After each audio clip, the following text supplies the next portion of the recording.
Okay, everybody, welcome back. So let's begin with the spinal cord, spinal nerves, and somatic reflexes. Spinal cord, also known as the information highway. The information highway, because it exhibits the passage of information bidirectionally from the spinal cord up to the brain and from the brain down to the spinal cord. But before we begin, let's remember, when we're talking about the nervous system, we're talking about a system that's like a computer, where you have, in your computer, you have a CPU, a central processing unit, and you have a mouse and a keyboard. So the mouse and the keyboard are gonna feed input, right? So when you press the letter A, B, C on the keyboard, you click with something on the keyboard, it goes where? It goes to the CPU, to the central processing unit. So the input goes to the central unit. Sorry? You had a hand up? The CPU yes. No, insect. I'm sorry? It's an insect. Insect? Oh, I'm sorry. So we have a mouse that we use to click, a letter that we click on the keyboard, and the information flows, the input goes into the central processing unit. Same thing with you. If there's a fire, you want to call the ambulance. You want to call the fire truck. You want to call the police. Did you call the guy's cell phone? Did you call the fireman's cell phone, that guy who showed up? Did you call the phone? Did you call the guy's cell phone? The guy who showed up to your house? No. Did you call the ambulance guy? No. You called the center. They called for you. They called the effector for you. So always we have a system where there is a report from the primary. So who makes the input signal to the central nervous system? Who does that? Who sends in the information towards the central nervous system? Who does that? The nerve.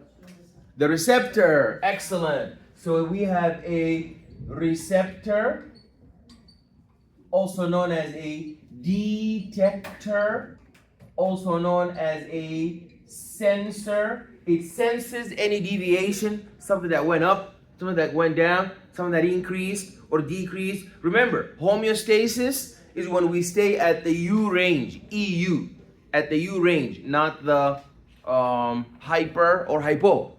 So whenever there is hyper or hypo, like hyperglycemia, too much sugar, hypoglycemia, too little sugar, hypernatremia, too much salt, hyponatremia, too little salt, hypercalcemia, too much calcium, hypocalcemia, too little calcium. That's all very bad. So when things are wrong, the alarm rings in the receptor. So we have different types of receptors to report different changes. Right? So we have thermoreceptors. We have thermoreceptors. What do thermoreceptors detect? We have thermoreceptors. We have chemoreceptors.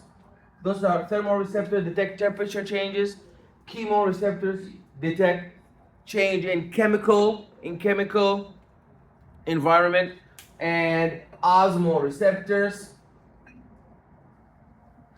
they change osmolarity. They detect if there's like a hyperosmolar state or hypoosmolar state. Then we have nociceptors. Nociceptors. What are nociceptors?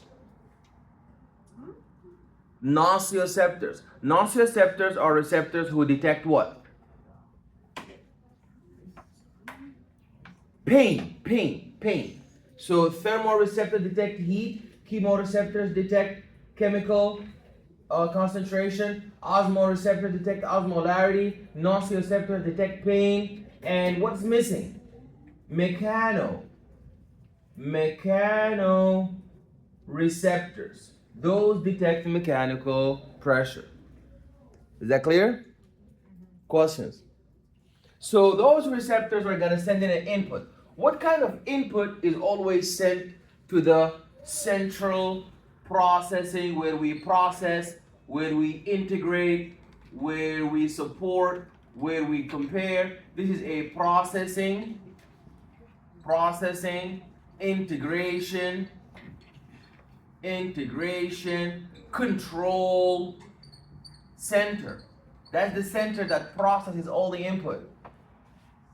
What kind of input is going to the receptor?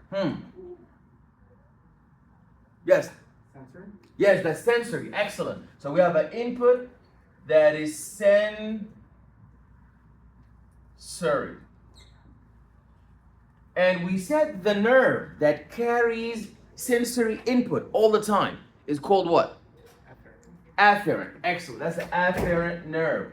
That's the afferent nerve. And when the input that is sensory and afferent arrives to the central nervous system, the central nervous system is in turn going to contact. So you know, in your computer, when you press the letter or when you move the mouse, how do you see that the letter actually went through? How do you confirm that you pressed the letter R and that the letter R has actually went into the CPU? Because it shows up on the screen. So what do we call the screen? The monitor? The effector. When you call the cops and the cop shows to your doorstep. When you call the ambulance and the ambulance shows up to your doorstep. When you call the fire truck and the fire truck moves and comes to your doorstep. Who are these? They are the effectors because they will do the effect of what you have been looking for. So the effectors in your body are either one of two. They're either organs, and they are either glands. Organs and glands. They are either organs or glands. Those are the effectors. So if the input is sensory, then what goes into the center, you need to know something. That afferent stimuli comes from a receptor and it goes to the central nervous system. And you know so you need to know that the input sensory afferent neuron starts from a receptor and ends in the central nervous system. And who comes out of the central nervous system and terminates in the effector? Yes. Afferent. Excellent. So that's the output. They are the opposite. This one coming in is the input. This one coming out is the output. This one is sensory. This one is motor. This one is afferent, and this one is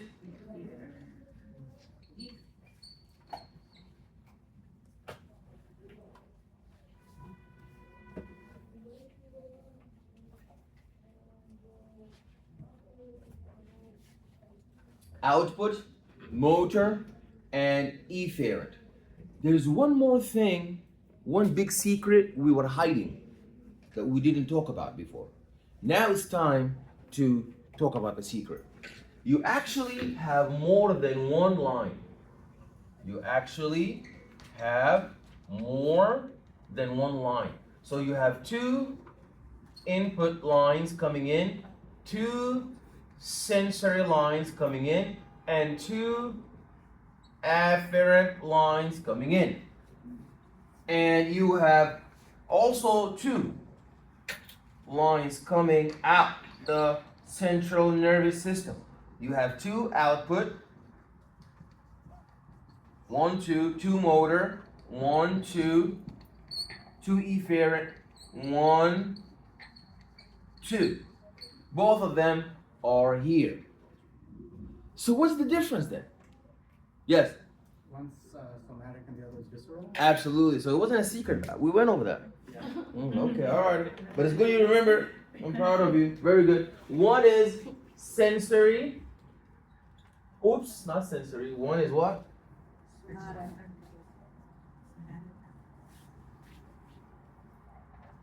One is somatic, and one is visceral. And here one is somatic and one is visceral. One is somatic and one is visceral. So what is somatic and visceral? What's all that business? What's somatic and what's visceral? Yes. Somatic is, I believe, soft, and visceral, like the soft organ. Absolutely. So when you make a phone call to the police or the fire truck, or if you want to make a phone call to the ambulance, police, fire truck, they don't only want to know what you need. They also want to know where you are. Because what's the point of saying I'm being robbed, or I need the ambulance, or I need the fire truck, and you never give your address. So you tell where you are, which borough are you in. But the interesting part is, if you look in your body, you don't have 5 boroughs in your body. You don't have Brooklyn, Queens, Staten Island, the Bronx, and Manhattan. You only have 2 boroughs. What are they?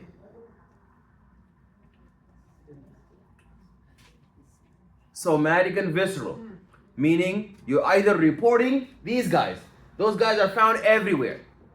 But you're either reporting thermo, chemo, osmo, noceo, and mechanoreceptors that are going into the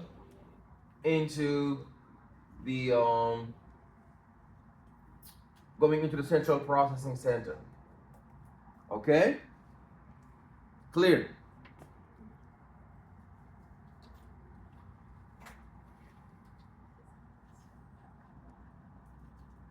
So if you call in with the input sensory afferent somatic, the output is going to go through here. So this line here, input sensory afferent, is going to come out here. Input sensory afferent somatic. You see, they're all like that in one direction because somatic goes to somatic. But if you are visceral, you have input sensory afferent visceral. The output is going to be motor, output motor efferent visceral. That's very important. Is that clear? Okay, very good. So we now need to be able to label our nervous system. So we have our nervous system, and the nervous system is divided into 2 classifications. Number 1, anatomy. Anatomy means structure. That's the first classification that we're going to investigate the nervous system from, anatomy. And we have physiology, meaning function. Physiology meaning function. So, our anatomy of the nervous system, we have divided our nervous system into 1, 2 anatomical classifications. What are the 2 anatomical classifications? Yes. It's sympathetic and parasympathetic. No, I actually never said that. No, we haven't gone there. Yeah. Is it central and peripheral? Yeah, Did you say so we have, peripheral? yeah, because you see, remember, look at here. This is your central processing unit, that's your central nervous system. And the phone's coming in and the phone's coming out, that's your peripheral. So we have central nervous system, CNS. Number 1, we have our CNS, standing for Central Nervous System. And we have PNS, standing for Peripheral Nervous System. peripheral nervous system. Your central nervous system itself is divided into two compartments. Your central nervous system is divided into 1 and 2. As I said, two compartments. What are the two compartments that make up the central nervous system? The brain and the spinal cord. Thank you. Very good. That's your brain, and that's your spinal cord.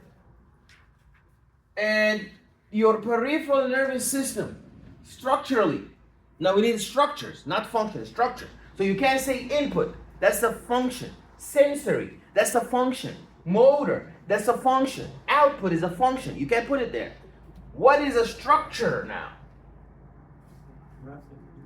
Yeah, so what is the structure? Afferent and efferent. So the peripheral nervous system has afferent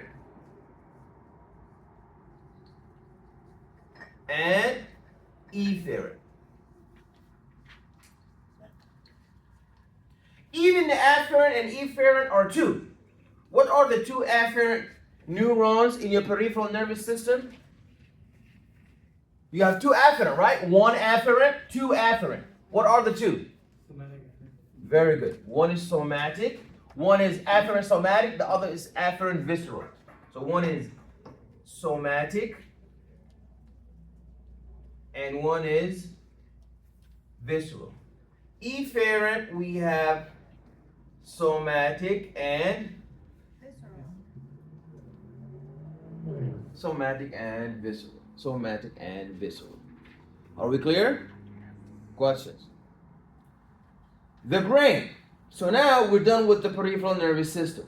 What's the structures of the brain? We're going to talk about those today. The brain has three structures. The brain has three structures. 1, 2, and 3. The first one is the forebrain, aka the cerebrum. You know when you're texting and you put the word brain, you see that pink thing that pops up? That's the cerebrum, that's the forebrain. But they owe us two more.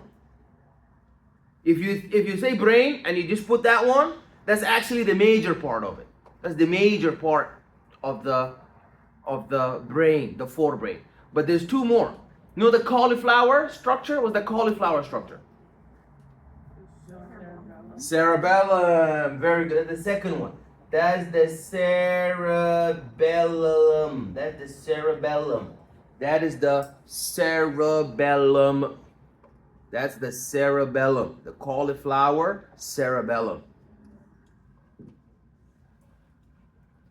Okay? And lastly, there is the brain stem. It's the stem because it's like a root in the bottom. I wish they called it the brain root. That would have made perfect sense. But you know how they want to make our lives. So it's brain stem. But the same thing. It's like at the stem, the root of the brain. So they call it the brain stem. Brain stem. Those are the three structures of your brain. What about the spinal cord? Spinal cord, it has two structures. It has an anterior part and a posterior part. We will talk about that in detail. So that was structure. We want to talk about function. That one is simple now. What are the two functions of your nervous system? Well, right here, that's the first part, CNS, and those two are the PNS. What are the two functions? So give me one function for the CNS, one function. So here we talked about the PNS structure. So here give me the PNS function. And here we talked about CNS structure. Here you give me the CNS function. So the PNS, excellent. We have input and we have output. Input is always, output is always, but you have two sensory inputs and you have two motor output. What are they? Thank you. Somatic, you're very good. somatic, and visceral. Right? Look. For the peripheral nervous system, we have a sensory input. Input, that is sensory, that is afferent. One somatic, one visceral. So you see here our sensory input, that is afferent.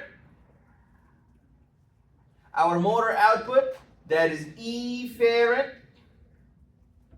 is somatic and visceral, and the motor is somatic and visceral. Now let's look at the nervous system. The nervous system is your brain and the spinal cord, and both of them do the same thing, which is, what does the central nervous system do? Yeah, processing. Central nervous system is important for processing, control, integration. Processing, control, integration, memory, comparison. Right? Your brain has the ability to compare. Right? So you see your friend like, oh wow, you lost a lot of weight. Oh wow, you gained a lot of weight. How did you know? Because you compared to the last time you saw them. Memory. You came to class here the first day.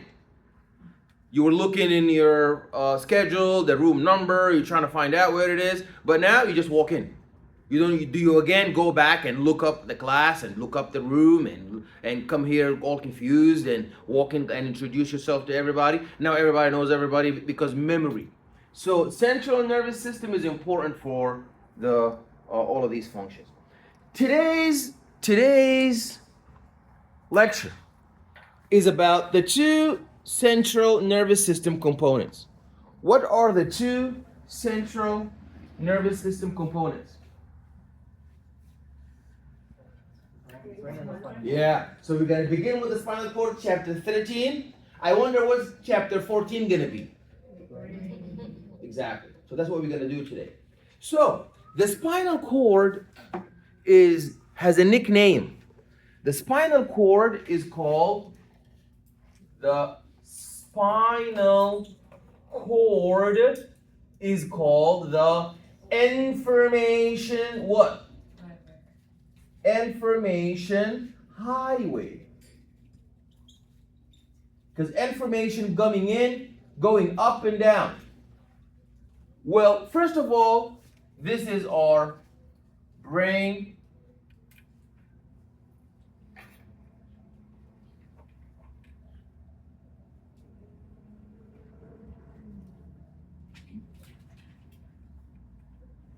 That's our brain. And this is our cylinder-shaped spinal cord. Looks like a cylinder. That's the spinal cord. That's the brain, and that's the spinal cord. The spinal cord, when you take a cross section, it looks like a butterfly.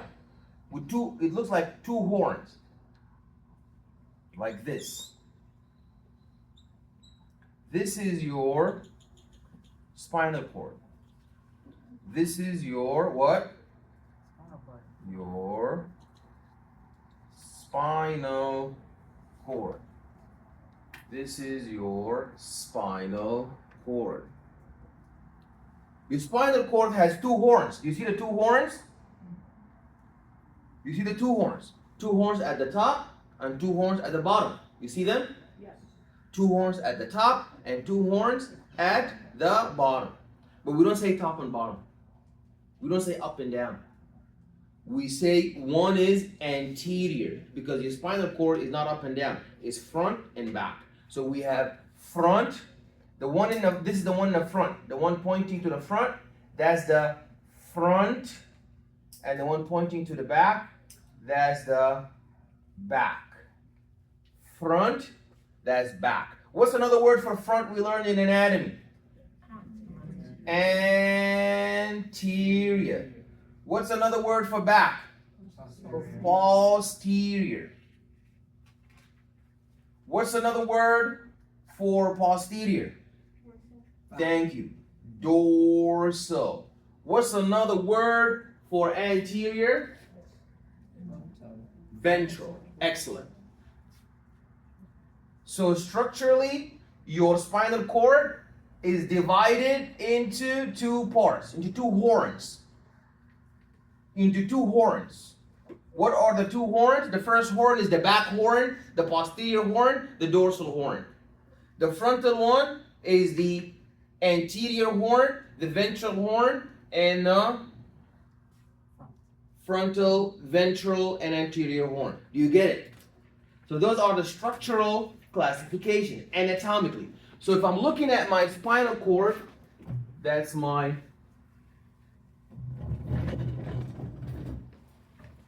if I'm looking at my spinal cord, let me look at my spinal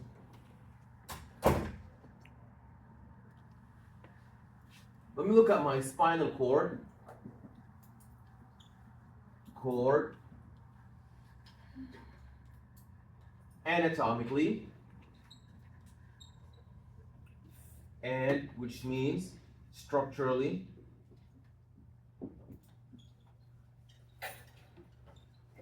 and functionally,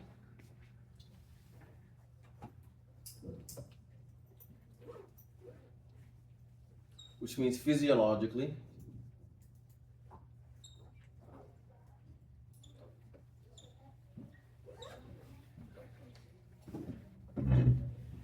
anatomically, my spinal cord is made up of anterior and posterior, 1 and 2. Anterior is 1, posterior is 2. Anterior, posterior. Anterior means ventral. Posterior means dorsal. Then front means ventral, and back means dorsal. Horns. It has two horns. That's the structure.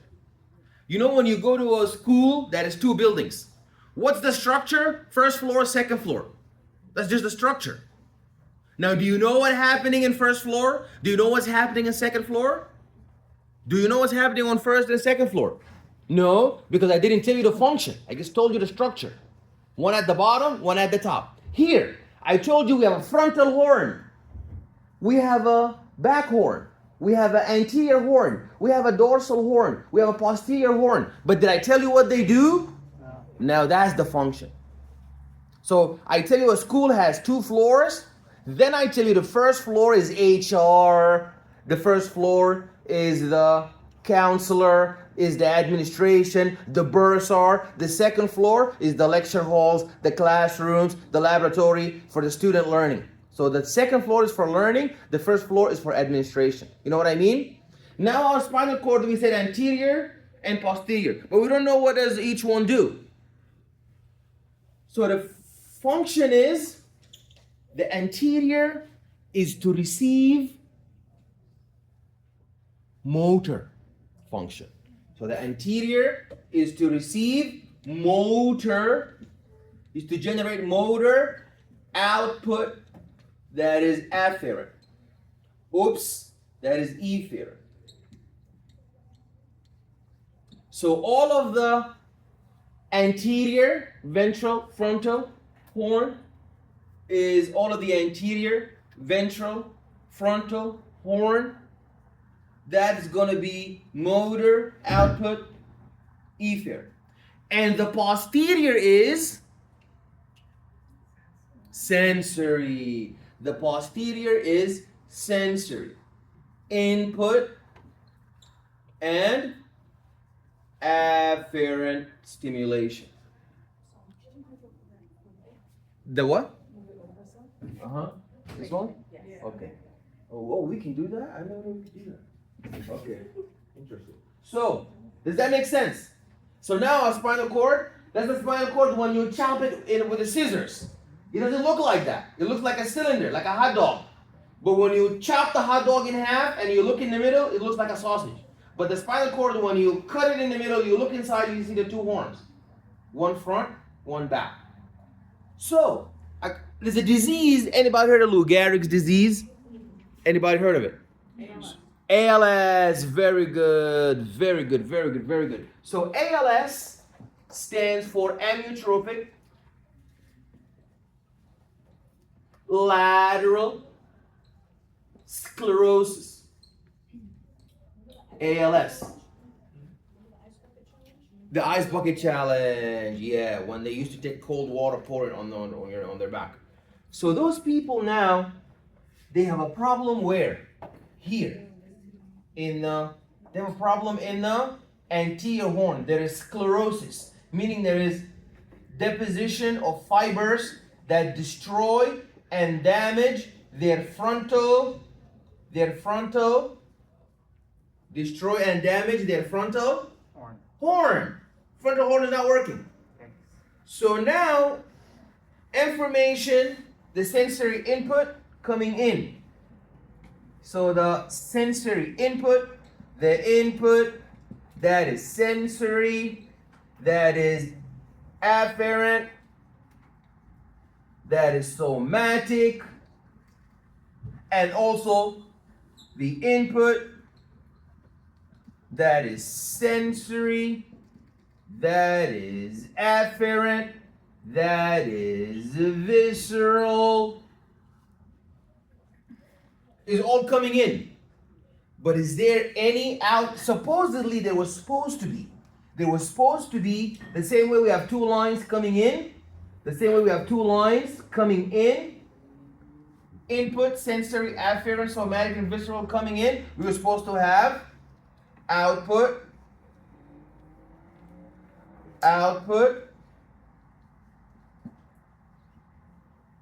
motor,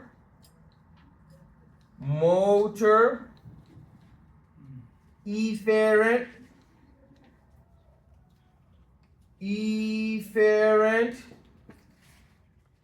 somatic, and visceral. But people who have ALS, they have no problem receiving. But can they generate output? They cannot. That's the big problem they have. So they sense everything. They feel everything. They understand everything. They just cannot talk. They feel like they are prisoned inside their own bodies. They understand you, they see you, they hear you, they receive all the sensory input. They just cannot generate the output. Yeah. Does Broca aphasia work that way?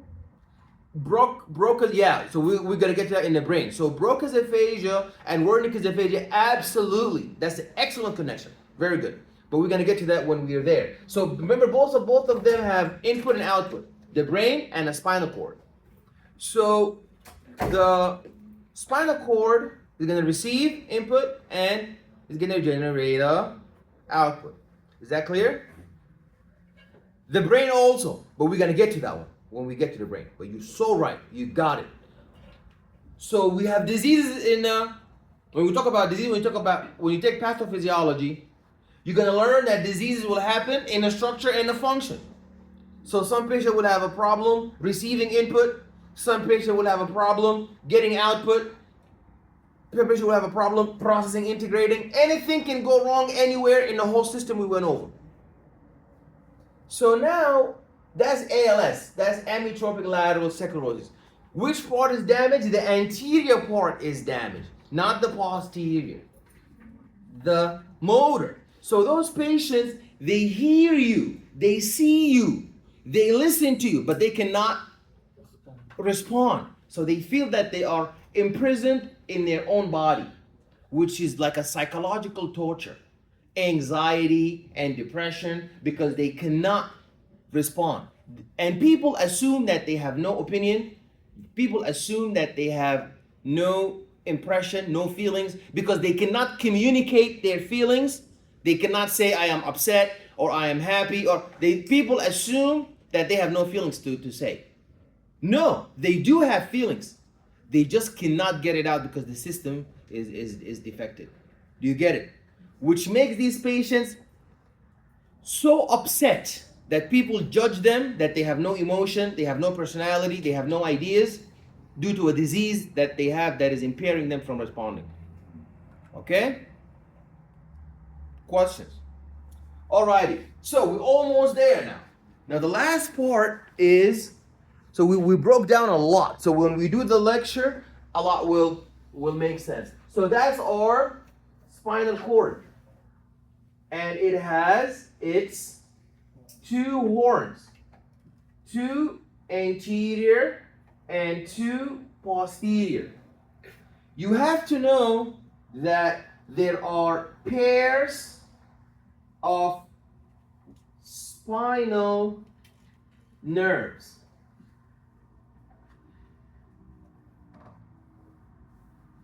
Remember, we have an anterior horn and a posterior horn. We have an anterior horn and a posterior horn, right? So what happens now is, and we have it on both sides, don't forget that. We have them on both sides. This is really important. We have an anterior and we have a posterior. We have an anterior. We have an anterior.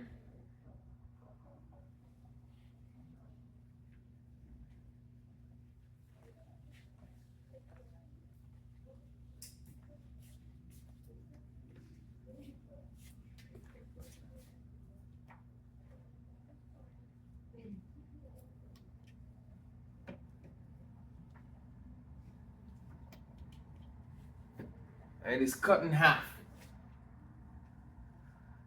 So the spinal nerves are coming from both sides. You see the spinal nerves? Those are the nerves. Those are the nerves. Nerves attaching to the anterior. Those are anterior nerves. And those are posterior nerves coming out. Those are anterior nerves coming in. And those are posterior nerves coming out. Anterior nerves coming in, and you have posterior nerves coming out. So, what do the anterior nerves do? Excellent. So remember, that's the posterior part. That's the anterior. So the input comes this way. The input comes in, it comes in, it comes in and enters where? In the posterior, because that's the central for sensory input. That is afferent. True or false? So the information come in from the top, from the back. You see, I keep saying top. From the back, from the posterior, from the dorsal, and from both sides. You see one coming in from the other side. So we have sensory input coming from both sides to the spinal cord. Do you get it? It gets processed, and there are interneurons, and then who comes out? What comes out? What comes out? What is going out? What is coming out?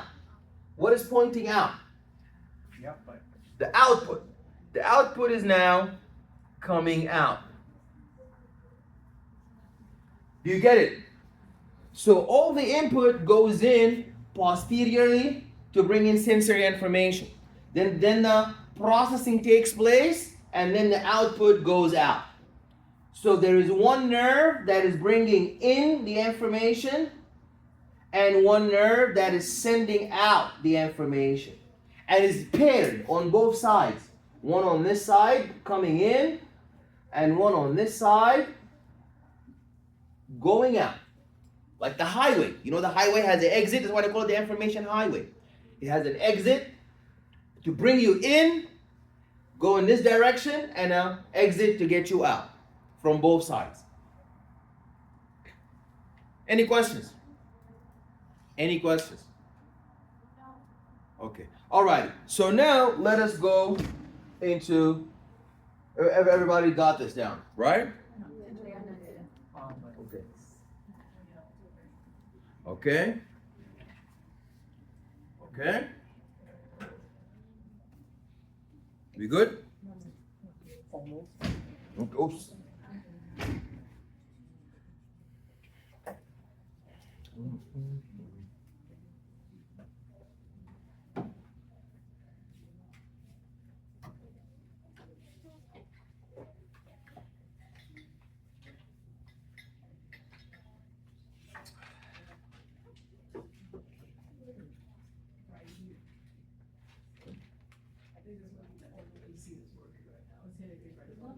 The AC? Alright, let's switch sheets. About to have musical chairs today.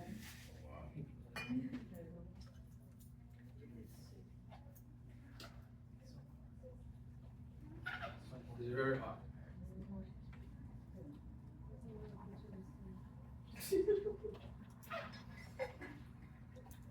You know, I post this online. I don't post it online for my parents. I post it online for who? So you gotta go in and put my name, my first and last name on YouTube. There's no other, it's just me. And get on the channel, you will see it uploaded there. Right?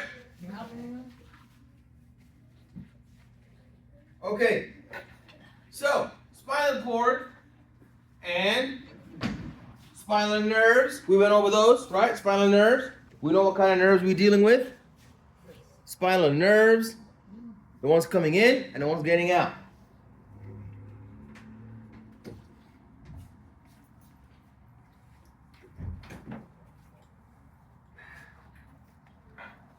Okay.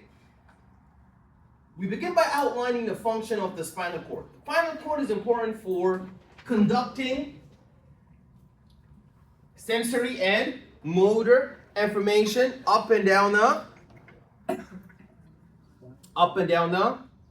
spinal cord, right? You see, we talked about that.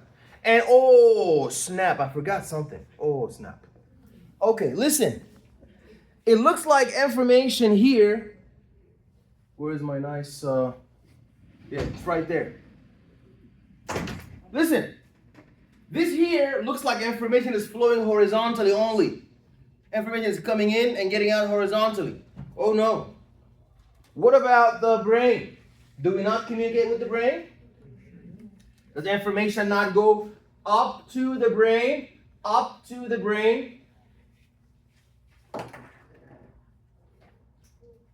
All of that is garbage.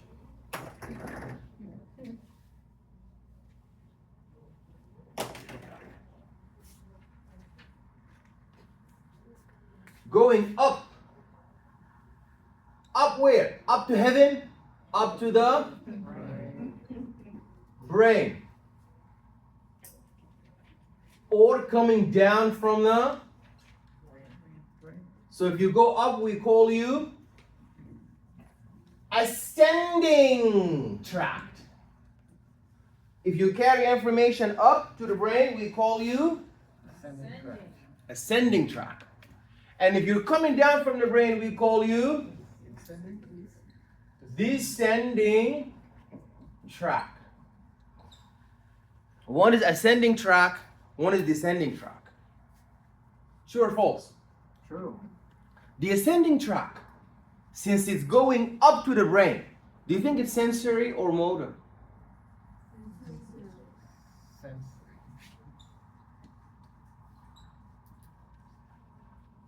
Descending is Motor.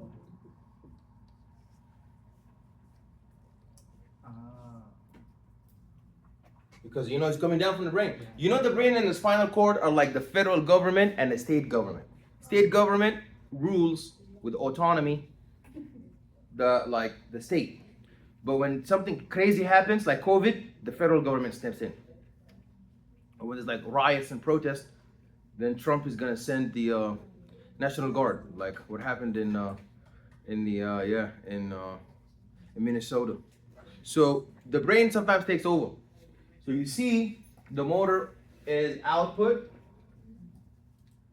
the ascending is input, and the output is efferent, and the input is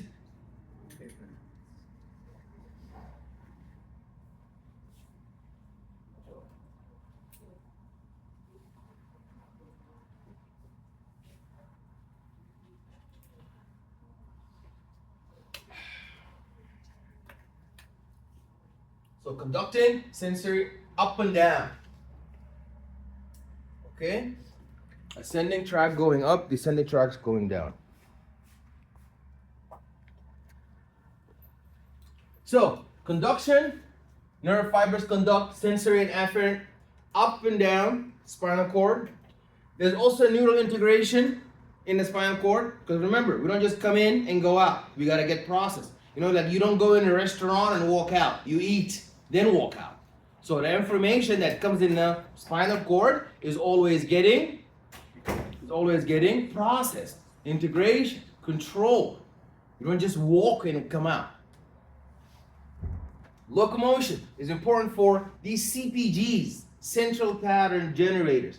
They are a special group of neurons that coordinate the repetitive sequences of contractions for walking. Reflexes. Now, reflexes we will talk about. Reflexes are involuntary, meaning you have no control over them.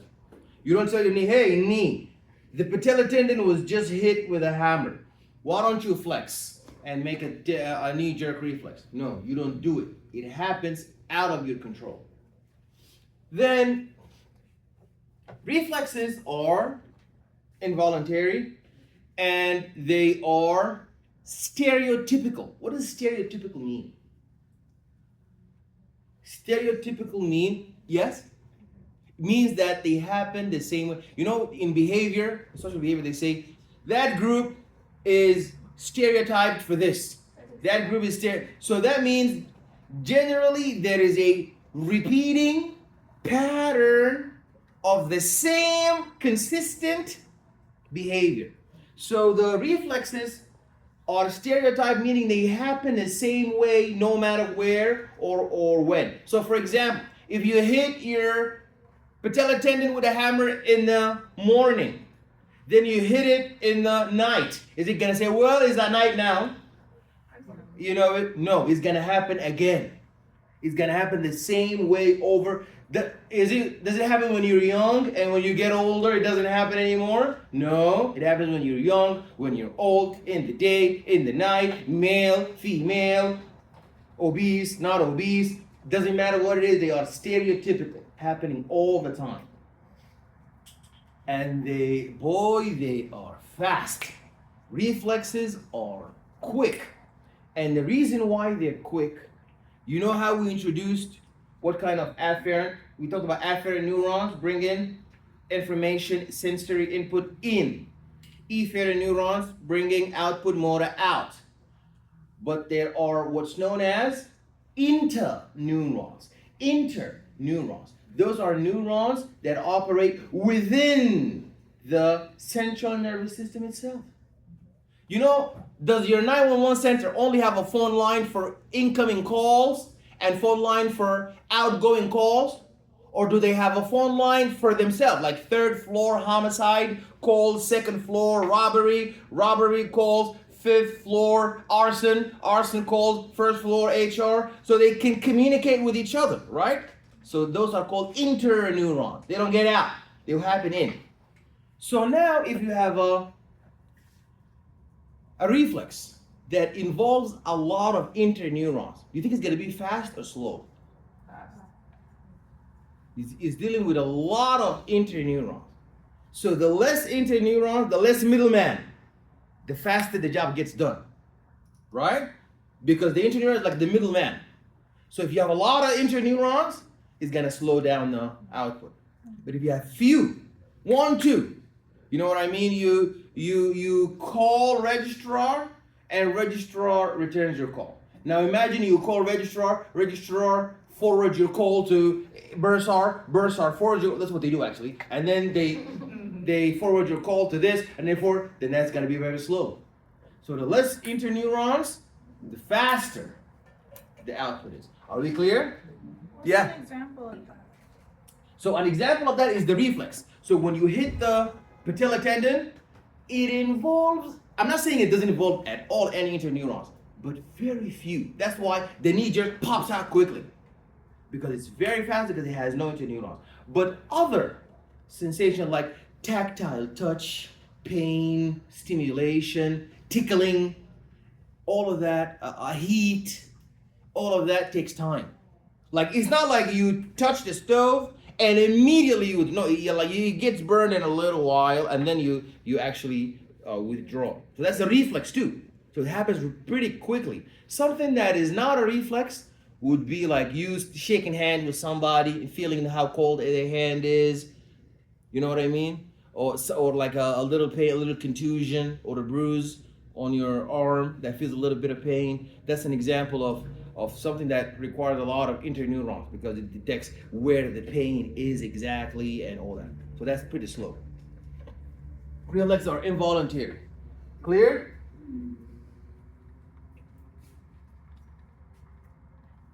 The spinal cord is a cylinder of nerve tissue that arises from the brain stem. So it arises from the brain stem.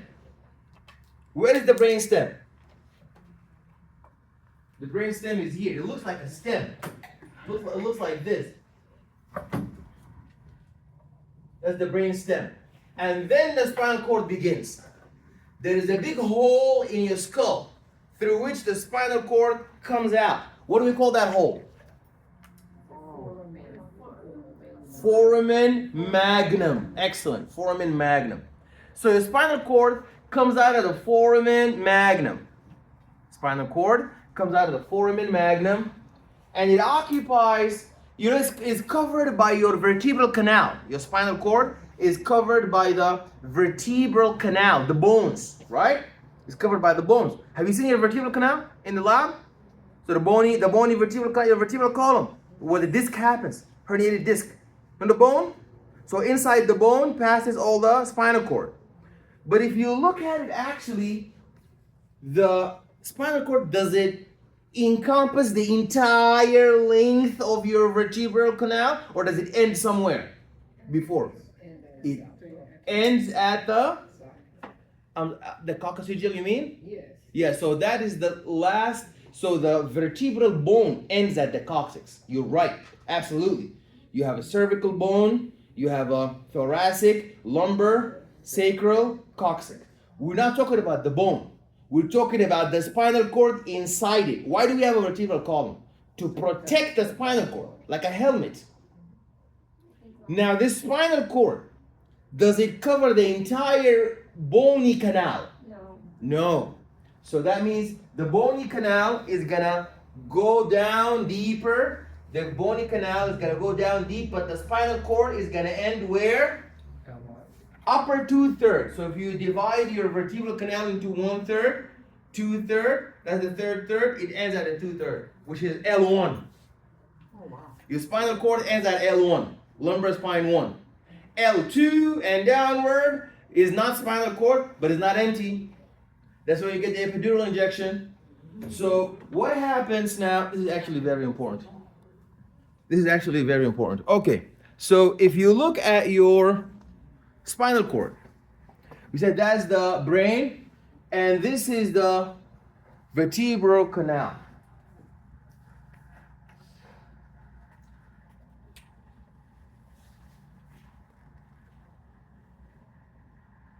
That's the vertebral canal. I'm drawing in brown. That's the bone. That's the vertebral canal. That's the bone.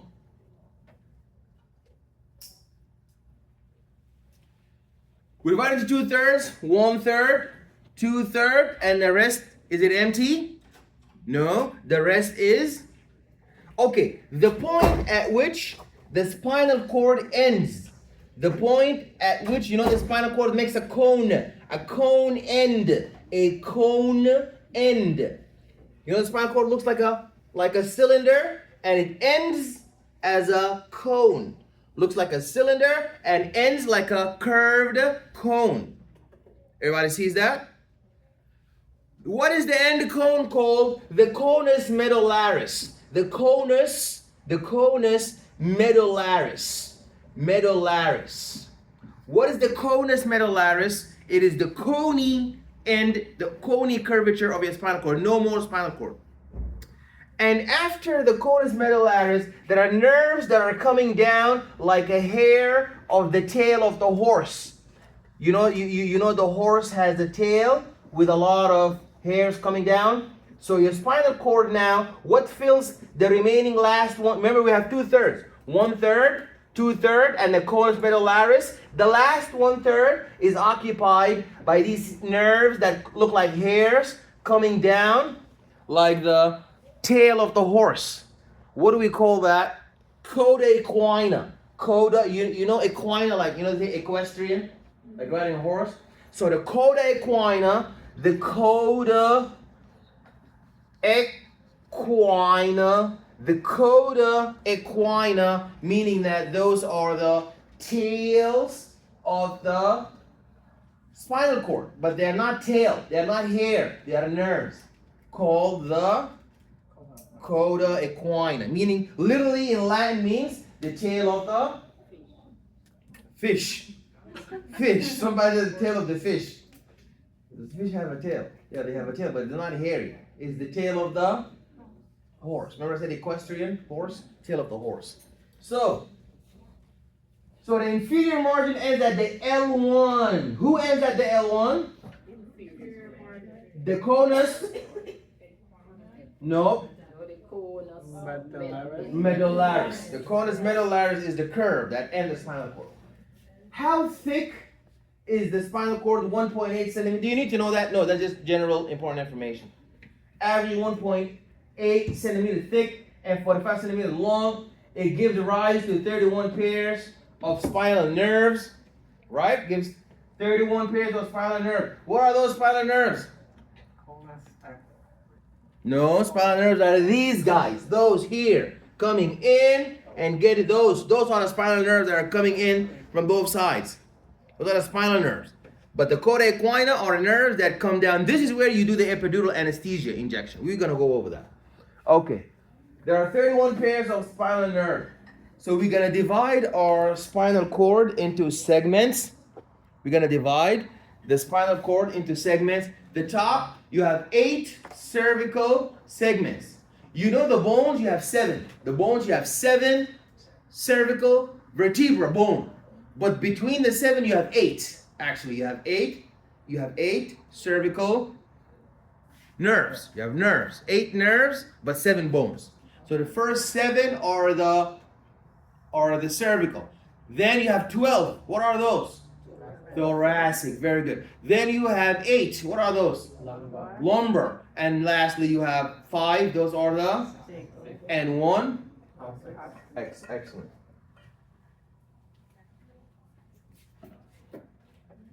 Spinal cord surface anatomy. So you have the longitudinal groove, and it's divided. We went over cervical, thoracic, lumbar, sacral regions. And you need to know something very special. When you look at the spinal cord, you're going to do that in the lab. When you look at the cervical spinal cord, what are you going to see? It has like a bulge in it. It has a cervical bulge. And all the way in the bottom is called cervical enlargement, cervical bulge. And at the bottom you have lumbosacral enlargement. That's called another bulge. So those bulges are the points where the nerves are coming out like crazy.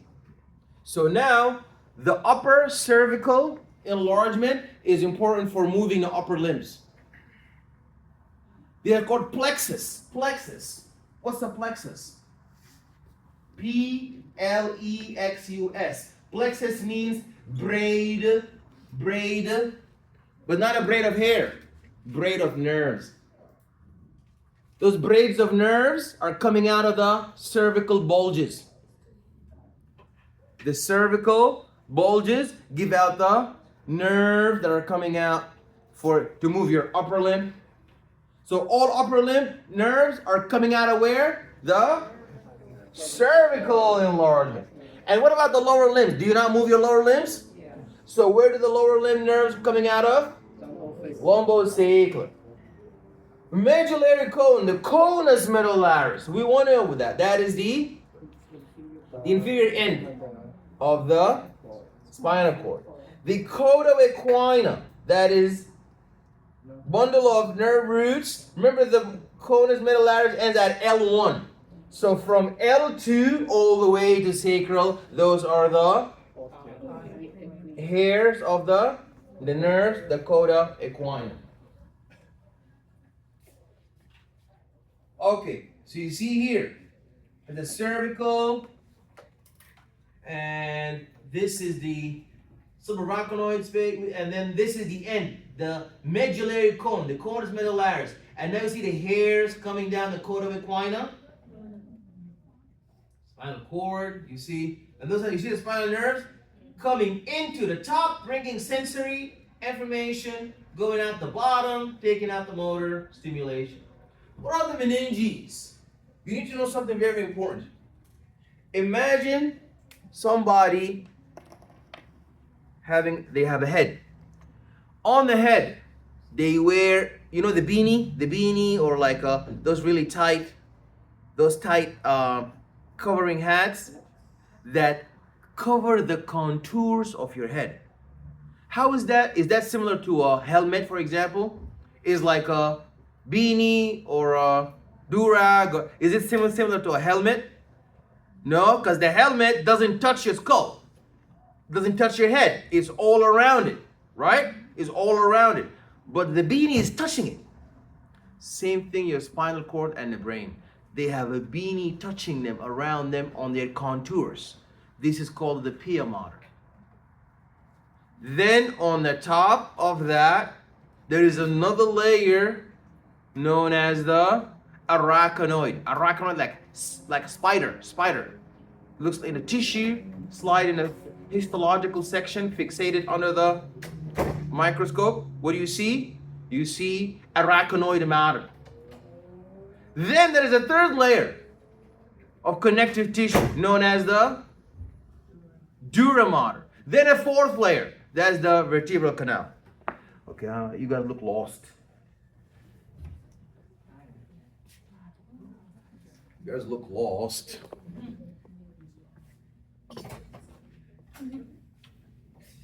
You have to understand that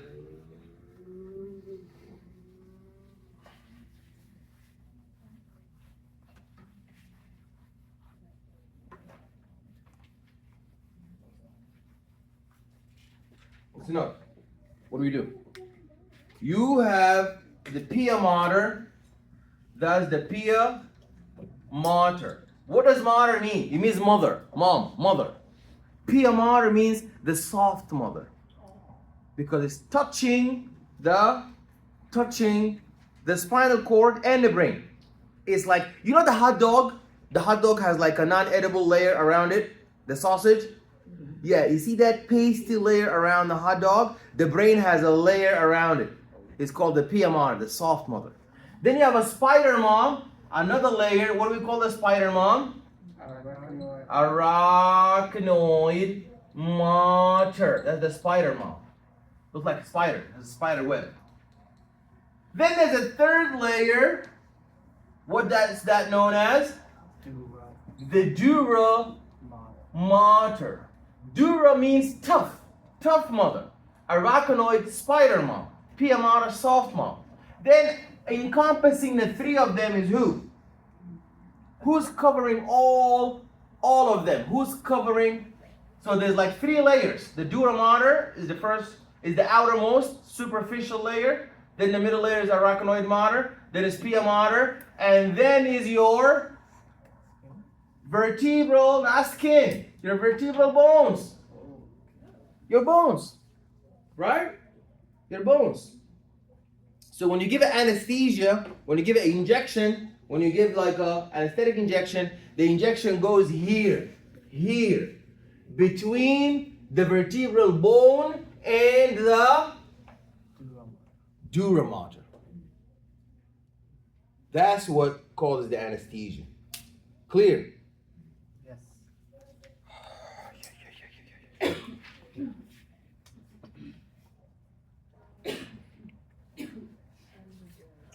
Those are the meninges.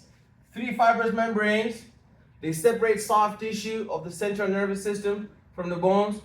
There's the dura mater, that's the connective tissue sheet.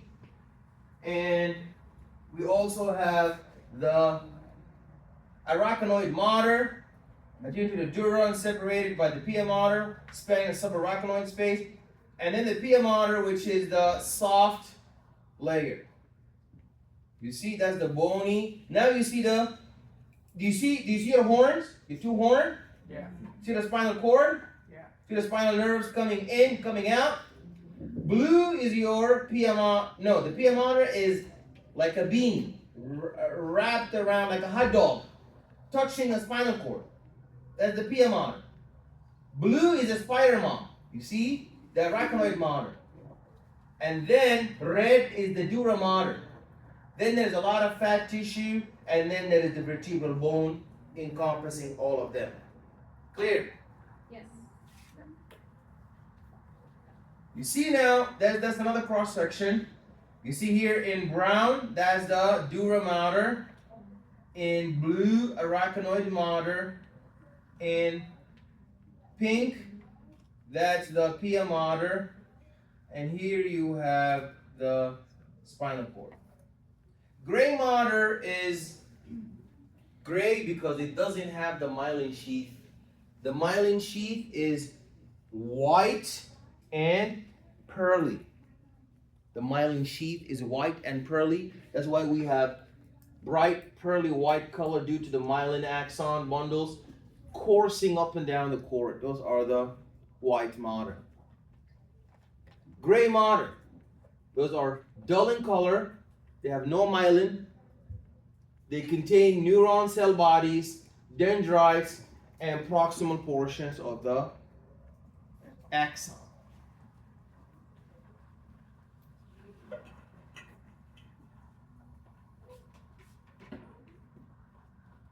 Gray mater. You have a central cord of gray mater shaped like a butterfly. There are two posterior horns. We talked about those. So there are two posterior horns. Actually, it's one posterior, but it has two branches. You see?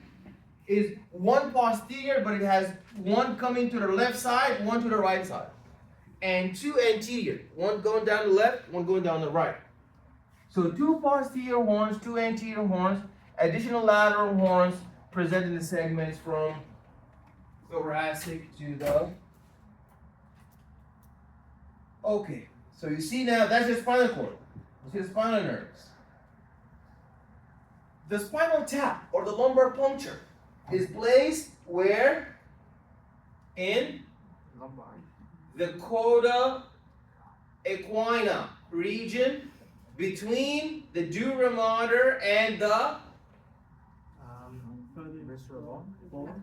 bone, vertebral canal. You see the coda equina? Right here. It's between, it's in this region. Spinal tracts. You have ascending tracts that carry sensory information up, and descending tracts that carry motor information where? Down. And we need to talk about what decussation is. What is decussation? Okay, you need to understand. So now we're going to talk about ascending and descending tracts. What are the ascending and descending tracts?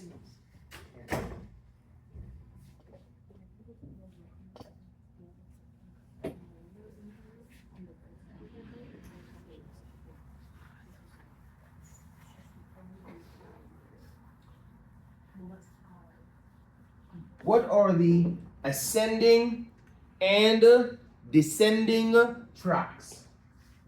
What are the ascending? Okay, ascending tracts go from the spinal cord and they end in the, thank you, the brain. Ascending tracts actually, because they carry sensory, and remember the receptor. Yeah. So the input goes from the receptor to the spinal cord. So you have here what's known as a first first order neuron. The first order neuron is between the receptor and the spinal cord. You get it? The second order neuron is from the spinal cord up until the someplace in your brain known as that's the brain, known as the thalamus. Thalamus. That's known as second order neuron. First order neuron from the receptor to the spinal cord. Second order neuron from the spinal cord up to the thalamus. And third order neuron, third order neuron goes from the thalamus, part of the brain, and we're still within a huge, big old brain from the thalamus, and now we go to the cortex. We go to the brain cortex. You really need to know that. That all ascending, because you know we're ascending.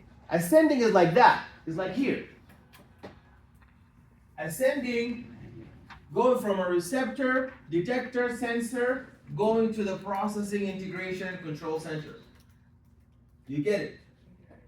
Now, if you look at the spinal cord, you go from receptor to spinal cord. That's the first order neuron. Then we go from the spinal cord to the thalamus. That's the second order neuron. Then you go from the thalamus to the brain, and that's a third order neuron. Questions? Yes? Is it the opposite way when it's going down to? No, it's gonna be a whole different system, because if you look there, the information come out the central nerve to an effector. So why would we come back to a receptor again? It's gonna be a whole separate system. It's like you call 911 in the ambulance, they don't call you back. They call a whole other system, the police officer, the fire truck, and the ambulance. So the ascending tracks are first order neuron, second order neuron, third order neuron. There's a slight modification you need to know. Some ascending tracks go down this way: receptor, spinal cord, thalamus, brain. Is that clear? You know, let's say you're coming from Brooklyn, you want to go to the Bronx. So everybody goes to Atlantic. Then from Atlantic, you go to Times Square. Then from Times Square, you go to the Bronx. It's the third trip. You're still going up, right? Still going up to the Bronx, uptown. But you took three different order neurons. Somebody went to Barclays Center, but from Barclay they didn't go to Times Square. They went to Grand Concourse. And from Grand Concourse, they went to the Bronx. Well, that's the Bronx, brain cortex. Everybody want to go because the cortex is where the centers for integration, processing, control, emotion, decision making, coordinated plan, movement, everything is up in the brain, upstairs. So that's the terminal destination, but we don't take the same route. So the alternative route is you go from receptor to the brain stem. That's the alternative, that's the grand concourse. Brain stem, that's the first order neuron. And from brain stem, you go to the thalamus. That's the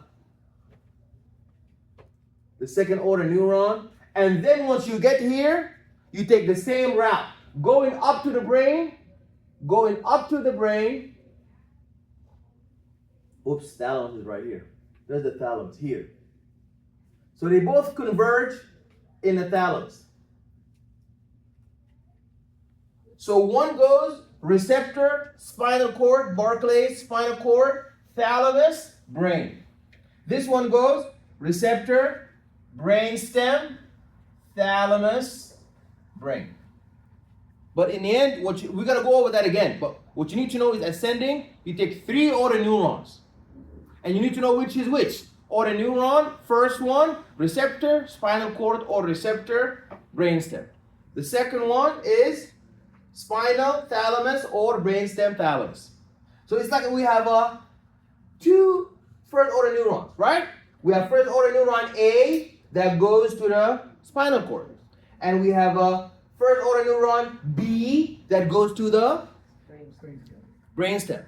We have a second order neuron A that goes to the from the spinal cord, and we have a second order neuron B that goes to the thalamus from the brainstem. And lastly, you have only 1 third order neuron, and that one goes from the thalamus to the. So everybody got to go to the thalamus, but we come in different ways. Okay? That's as far as ascending. That's ascending. You need to know those are ascending tracks. Ascending sensory input. Ascending sensory input. Those are afferent. Those are all afferent. Descending tracks are very interesting. Professor, Yes. I have a quick question. So there is no third order neuron for the alternative ascending track? No, there is. Oh. The third order neuron is 1 order neuron for all of us. Think you're in a terminal. Oh, because it doesn't change. The last step doesn't change, and even in the alternative. Sorry. Yeah. Okay. So the first order neuron A comes from different places. We're all trying to get to the airport. Okay. So once you're in the airport, we all take the same shuttle bus. You know that shuttle bus where you're standing up, where they take you to board on the plane. That's the third order neuron. Don't matter where you're coming from. Coming from the Bronx, coming from Queens, coming from Brooklyn. You can come from all different locations, but once you're in the airport, you take the same route to the plane. So once you're in the brain now, thalamus is in the brain. Once you're in the thalamus, you get to the cortex one way. The shuttle is the same for all of them. So the third order neuron is like a shuttle from the thalamus to the brain. Cortex. The descending is actually only 2 paths. 1, 2. And we call the first one UMN, which means upper motor neuron. And the bottom we call it LMN, lower motor neuron. Do you get it? So those are all descending motor output, descending motor output efferent. Clear? Yes. Now, I forgot one thing. You see, now we're talking about ascending, descending. Sometimes on your way up, even when you're going to Times Square, you can sometimes switch sides on the same direction, but take another, maybe one subway line is closed or something happened on a subway. They started fighting, so now everybody got to move to another line. Yeah, it's been a while since I was in that kind of thing, since I got my car.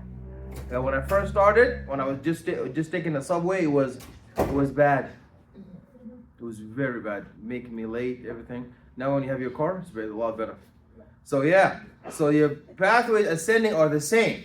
Going up, sometimes you go up in the same direction like this. Sometimes you switch sides. You see what I did here?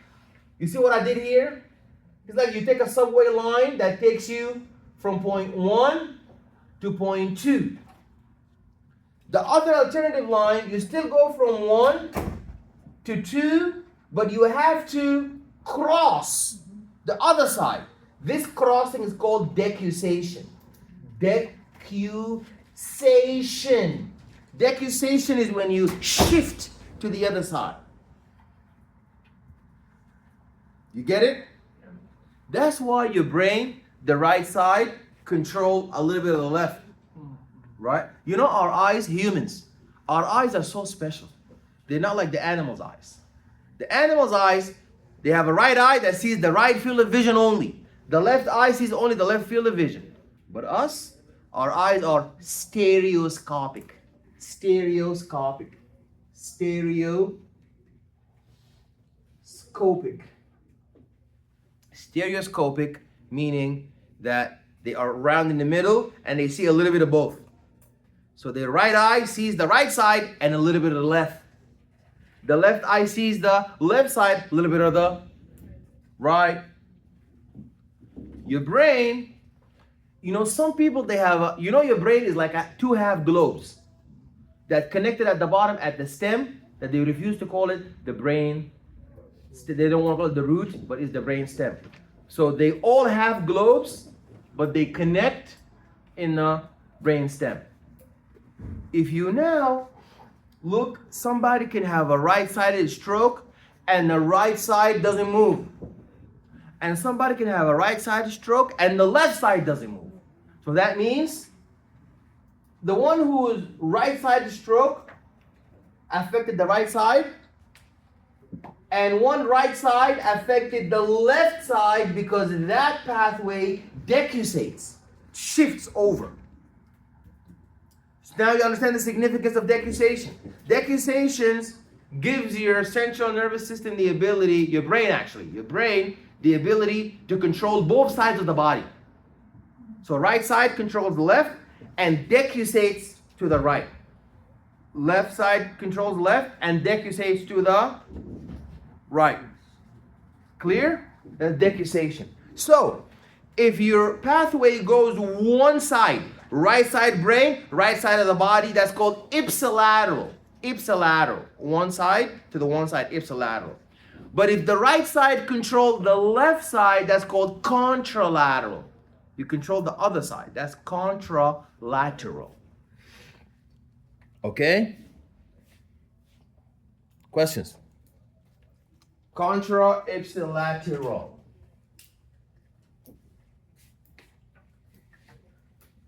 Okay.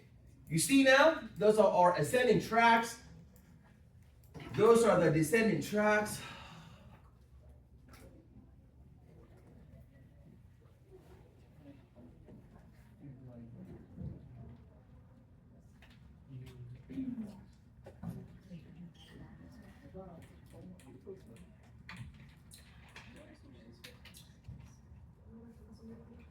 Alrighty, guys.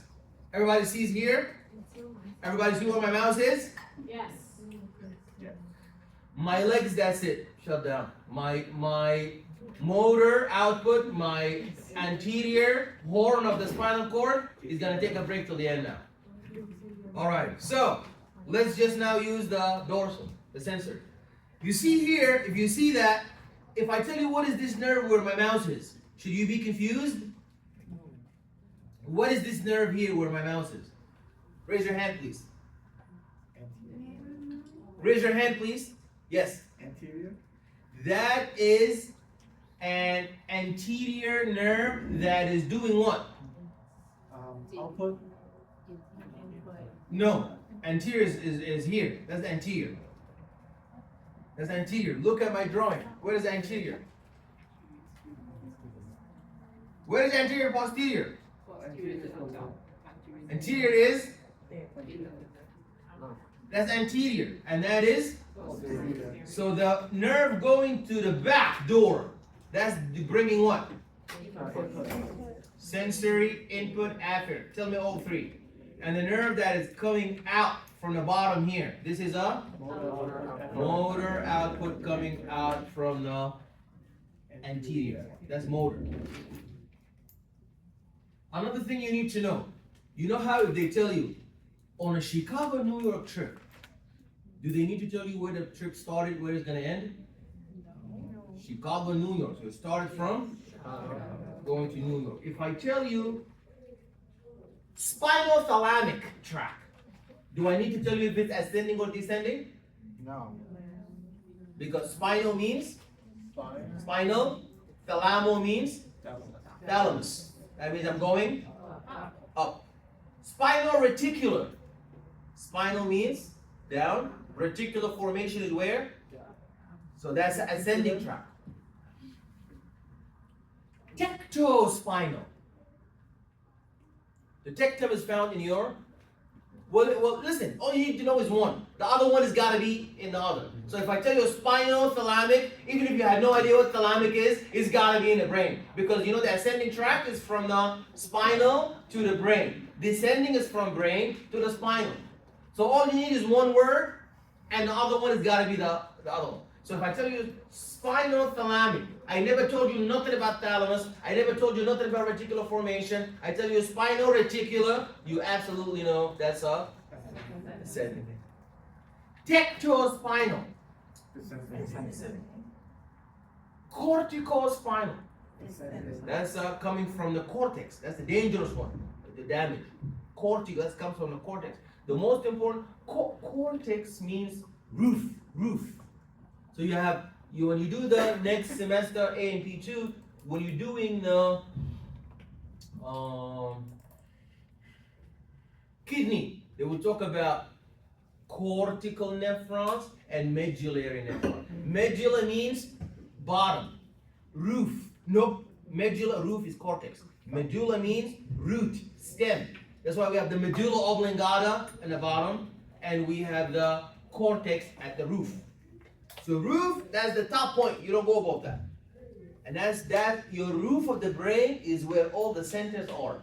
You saw that because we go up to the thalamus, from the thalamus to the roof. That's why those people who play boxing and whatever, they get damaged. The damage goes right to the surface of the brain, which is the cortex. So the cortex is damaged. Their integration, processing, control is all bad. Okay? Question?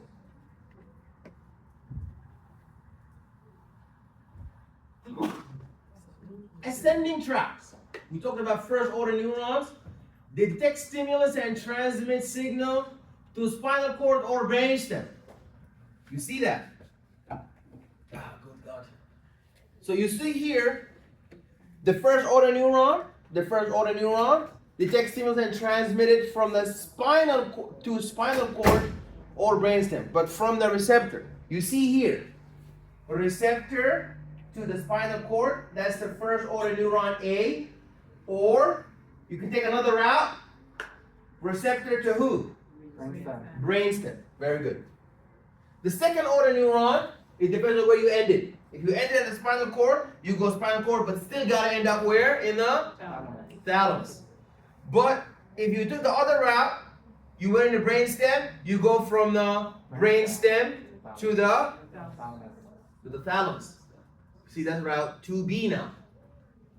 That's 1B, that's route 2B. Second order neuron B, from the brainstem to the thalamus.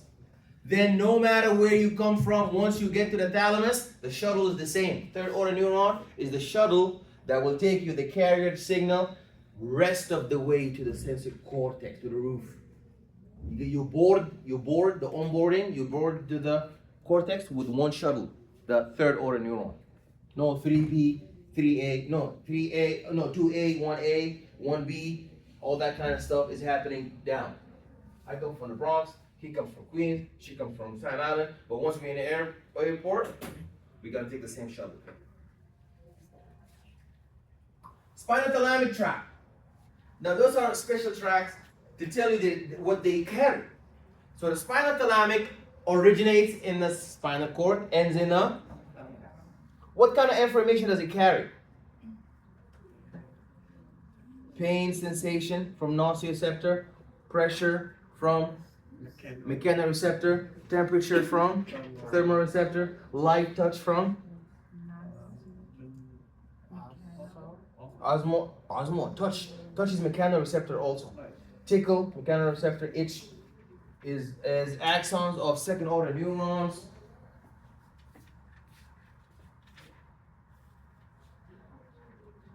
Now, if you see here, this line started here, but it crossed over. You see the crossover? What do we call that? Decussation. But this one did not cross over, it went up. The medulla is where all the crossing takes place. That's like Times Square station in the brain. That's where everybody change tracks, where everybody change trains, where everybody shifts decussation and contralateral control. So that shows you here, if you look at this neuron here, it's at the purple thalamus going to the roof, the cortex. What neuron is this? Third neuron. Good, third order neuron. Third order. Good, third order neuron. And going from this is passing through the medulla, but going from the spinal cord to the medulla, and you see, the medulla is where we switch. Now, spinal reticulum. Spinal reticulum, meaning you start from the spinal, you end up in the reticular formation. Reticular formation. Gray matter. Now, descending tracts are all upper motor neurons and lower motor neuron. Upper motor neuron originate in the cerebral cortex or the brain stem and terminate on a lower motor neuron. And the lower motor neuron goes to the effector.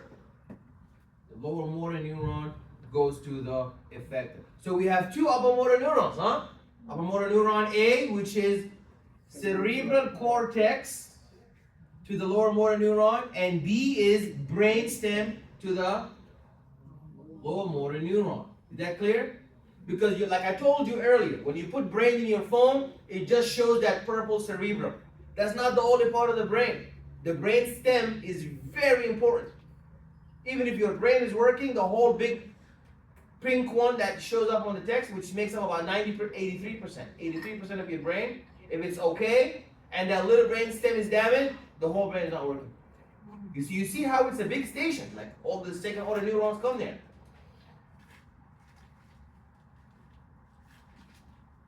So that shows you two descending pathways of the central nervous system, from the roof, coming down to the medulla, spinal cord, and then you move into the skeletal muscle effector.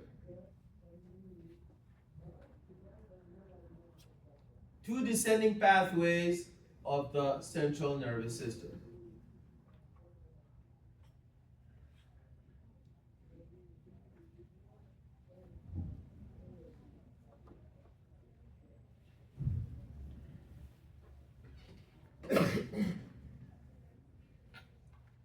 You see, you cross over. Those are different names of tracks. Do you need to know all of them? Do you think I know all of them? Yes. But I know one thing. I know which one is coming from where to where, ending where, and you need to know some of them. You need to know the significant, like the spinal thalamic. That one is very important. Many people have a stroke. It damages. And when that one gets damaged, they lose pressure, touch, tactile, tickling. That's why when you become a nurse, if you want to find out if the spinal thalamic tract is working, you do some physical testing, like you bring the cotton ball, you put it on their arm. Do you feel that? You bring a little pin, not actual like a really sharp pin. You poke them with it. They don't feel sharp. They feel like a cotton ball. So that means the spinal thalamic tract is injured. Just the one on the homework. Do your homework. Do your homework. I'm an A giver. Unless you want to fail. I mean, unless you really want to fail, then you will fail. But if you want to get an A, it's very simple with it. Just do your homeworks. Pay attention to the in-class work. You understand. You go home. You focus on the points that are on the questions of the homework. You will do fine. Okay. Another important concept that I want to talk about is gray matter versus white matter. Gray matter means is all nucleus and cell body. White matter means you have an axon. Now you need to know something very important. Let's say I have two axons. One axon, obviously in the axon, there is a signal passing. In the axon, there is signals passing. In the axon, there is signals passing. In the axon, there's signals passing. That's axon 1. What's that first word saying? Which one? Cell body. Gray matter. Yeah, cell body. That's where the processing happens. So I have two axons. Axon number 1, axon number 2. In axon number 2, I have myelin sheath, like this. I have myelin sheath. I have myelin sheath, like that. Right? I have myelin sheath. What's going on? I have myelin sheath. Who's gonna transport faster?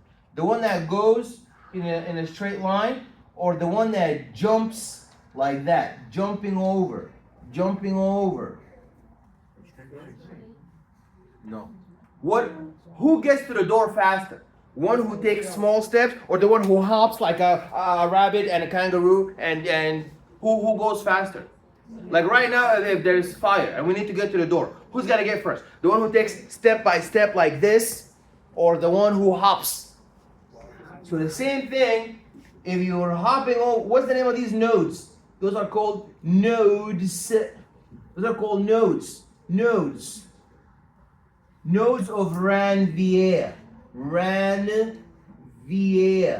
Nodes of Ranvier. They happen between the myelin sheath. Now, there is a disease where your immune system is going to be scratching and peeling off the myelin sheath. Peeling off, scratching. Yeah, it does that, like a banana. Peeling and scratching all the myelin sheath. As a disease. You know, your immune system is very dangerous. Your immune system can have one of 3 extremes. You can either be hypersensitive, so your immune system is hypersensitive. If there's a little bit of pollen, pollen. What is pollen? Pollen is sugar. That's why the bees are always on a flower, because the pollen is sugar. When pollen goes in your nose, your immune system thinks it's a very dangerous thing, and you have hypersensitivity, and you just and you're sneezing, and you're all red nose because of the hypersensitivity. Or the opposite could be hyposensitivity. It's so lazy. Oh, the bacteria comes in, not gonna get up. It's like Professor Kadir, the senior citizen. He can't walk. So now your immune system is unable to operate because it's called immunosuppression. The last extreme, what else can go wrong with the immune system besides being hypersensitive or hyposensitive? It attacks myself. Attacks oneself. It attacks what's called amnesia. Does it remember self from non-self? Autoimmunity, yeah. Autoimmunity is when you scratch and you peel off the myelin sheath. Now, some people who have autoimmunity, their immune system it has amnesia, doesn't remember self from non-self. So they start peeling off their own myelin sheath. Not spinal cord, myelin sheath. What happens to the signal transfer? It's delayed. So now the information used to jump over, so they were alert and prompt, and they communicate really fast with you. And now they are so depressed, and it takes them a long time to understand and a long time to respond because the myelin sheath is not there. Nodes of Ranvier are not there. What's the name of that disease? When the immune system attacks, scratches with the antibodies, peeling off all of the covering of the myelin sheath. It is called multiple sclerosis. So MS, multiple sclerosis. Multiple sclerosis is when your immune system attacking all the myelin sheath. So the signal transfer is so low, it takes them a long time to feel, a long time to understand, a long time to respond because of the delay caused by the removal of the myelin sheath. Clear?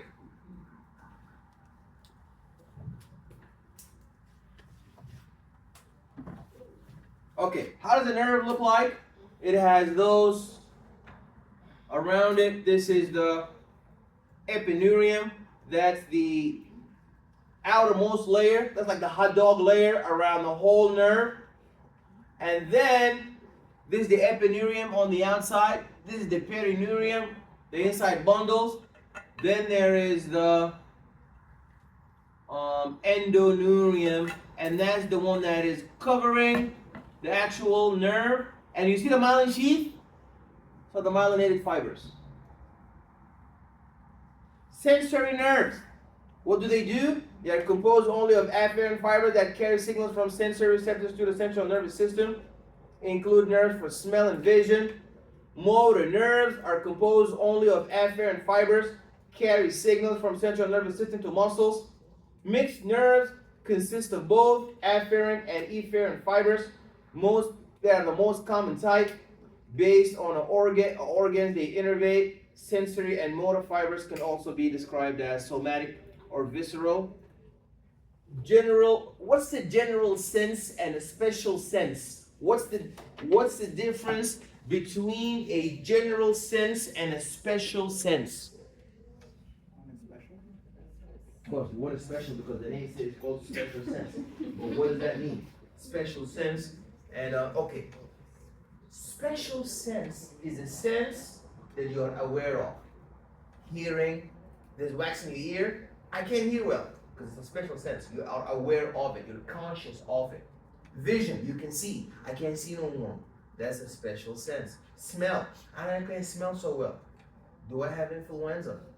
So if you can consciously of it, that's a special sense.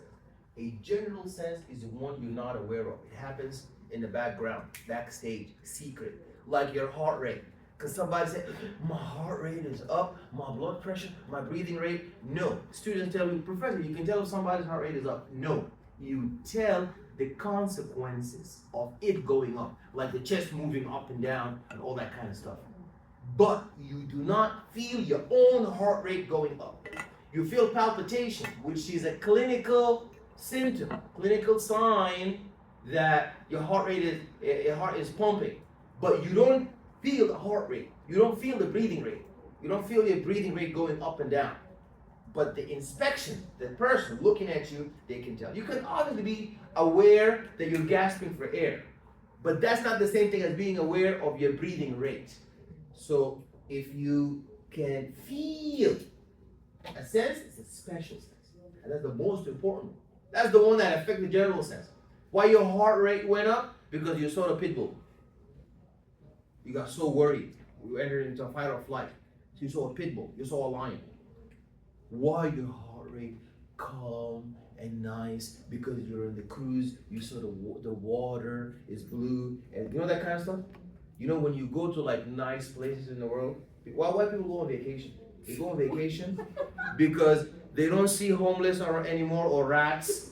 When you see that kind of stuff, it makes you tense and it makes like toxic hormones. If you live in New York City, you're always fight or flight. You're always worried. But when you go away to like nice places like Pearly, you know, like the weather, and you hear the sounds of the ocean. Oh, I want to say birds, but you say, oh, okay, the ocean and the birds. That stuff calms your heart rate, and then your body secretes hormones of happiness, dopamine. It's proven, and serotonin. So what you see with your special sense, what you hear with your special sense, affects your general sense. That's why people who are like go a lot on vacation, or at least that's what they think, they're always calm. And people who are always dealing with, you know, homeless and rats and subways and, you know, fights and, you know, yeah, you're always gonna be toxic. Like your color will change. Yeah, like your color, because those cortisol hormones when you go next semester, if you're always, imagine like you're living in a place where there is the gang violence and the robberies and you're always worried, so a lot of cortisol, so now your face is gonna become black because of the pigmentation, because of the cortisol. Because you're so stressed out, your face color the pigmentation will change. Does that make sense? Because of the toxic effects of what you're aware of it. A gun shot may come this way, and something may happen. You hear the police going on, you always tense, or you know a pit bull or something like that. Okay. Yeah. And I'm sorry, this is life. Motor nerves. These are nerves that. Yeah, I don't go on vacation. My vacation is the library. That's my favorite place to vacate. But you can go to libraries in other countries. right? Right. Oh yeah, they're so pretty. If I go to another country, I'm gonna have cortisol. I'm gonna be fight or flight. Okay, motor nerves are nerves that make efferent. Mixed nerves consist of both afferent and efferent fibers. Okay, do you see now? Do you see? This is a very important slide in today's lecture. You see now, apparently, what you see here, one line come, even if it didn't put the arrow, you know that this one going to the back because that's sensory input, afferent coming in, integration, interneuron, and then coming out, that's the direction of the signal. That's going to be output, motor, efferent. Clear? And all of a sudden it's cooled back. It's not as hot anymore. Yeah, you have to be patient. You have to be a little patient. Your body will adapt. You know, the thermal, first of all, there will be a thermal input that, you know, is hot in the room. It's going to go to your hypothalamus, thermal nucleus of the hypothalamus. That is going to release efferent output to your sweat glands. You're going to be sweating. Smelling and everything, but at least sweating and cooling. You're going to be smelling, but you're going to be cool. Because the sweat is there to cool you. What is it called when you double sweat? Is it like Yeah, if you're unable. Yeah, if you're unable to secret, but it's not like a serious thing. No, but I feel warm, but then I can't sweat. But it's not like a bad thing. It's okay. Well, let's see if they're like There's dying. problems bigger than that, trust me. You should be thankful. I'm sure, yeah. It's okay. So if you don't sweat, that means you're always going to be feeling really hot. And on top of that, but you don't have hyperthyroidism. Yeah, if you had that, that would have been a problem. Because you're hyperthyroid, you're always hot. Because the hormones are always, metabolic activities, basal metabolic rate is always high. Okay. Spinal nerves, 8 cervical. Don't confuse them with the bones. There's 7 cervical bones, but 8 cervical nerves. 12 thoracic, 5 lumbar, 5 sacral, and 1 coccygeal. You see them? At the bottom is the coda equina and the conus medullaris. Anterior ramus, okay, we talked about that. This is the body of the vertebra. Okay, synthetic. Okay, chickenpox and varicella. That's when the virus inhabits your nerve. So in chickenpox, there's a common disease of early childhood caused by the varicella zoster virus. Produces itchy rash that clears up without complications. Shingles or herpes zoster is localized disease caused by the virus traveling down the sensory nerves by fast axonal transport. Okay? So the shingles lesion is going to be tracking the dermatome of a sensory nerve. The nerve plexus. Professor, just a good question. If you get the chickenpox the second time as an adult, is that considered shingles or is shingles something completely separate? No, if you look at chickenpox, it's a disease of the early childhood, while shingles is like 50 and over. But the chickenpox, the virus is going to remain for life in the posterior root, right? In the posterior root. So that means there's a sensory or motor problem.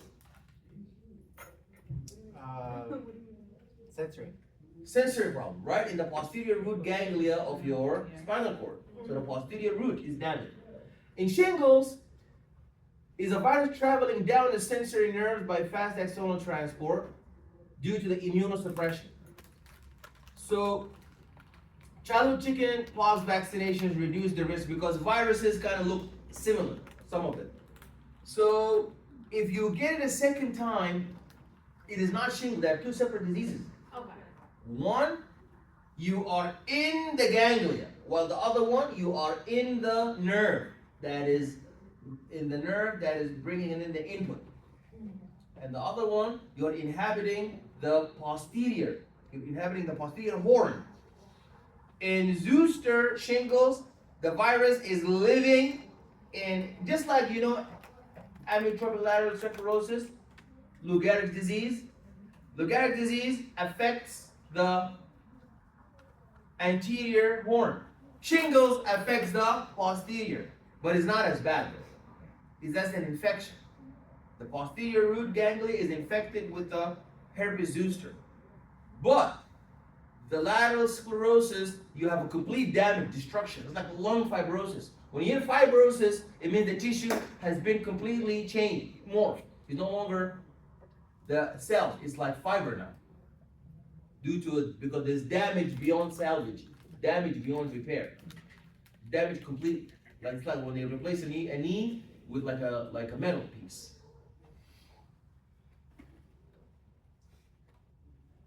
What do we say plexus mean? It's a braid. Good, braid, but not braid of hair, braid of nerves. So the cervical plexus, C1 to C5, and that one supplies the phrenic nerve. You really need to know that.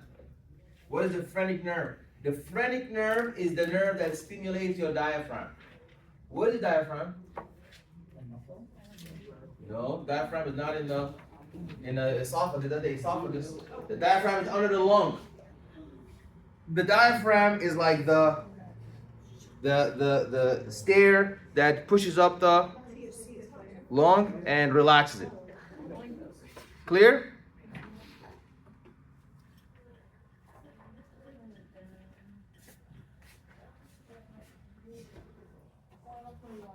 And the sacral plexus, sciatic nerve, and that's the coccygeal plexus. And the cervical plexus. Remember, phrenic nerve is for your breathing. That's why when people get a damage to the phrenic nerve, they have a problem with breathing. You need to know where the phrenic nerve comes from. It comes from the cervical plexus. The brachial plexus is the one that you use to move your axilla and your forearm and your arm and the fingers, because that's where the radial nerve is coming out of. Lumbar plexus, that's the lower back. Sacral plexus, this is where the sacral plexus is where the sciatic nerve comes from.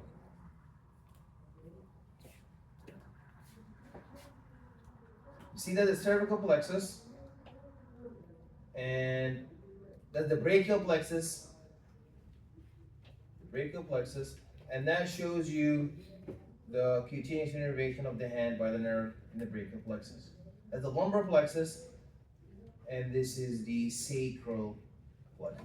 You need to know those nerve injuries. You need to know that the radial nerve comes from where? Which plexus the phrenic nerve comes from? Cervical plexus.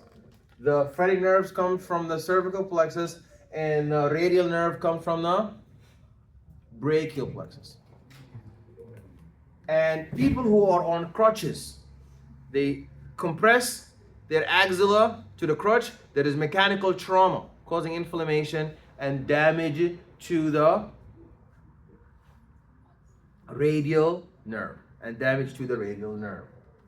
Wrist, so that's called a damage for the radial nerve. Also wrist drop is because the radial nerve stimulates the extensor muscle. So the extensor muscle relaxes your wrist. If the extensor muscle is stimulated, you relax the wrist.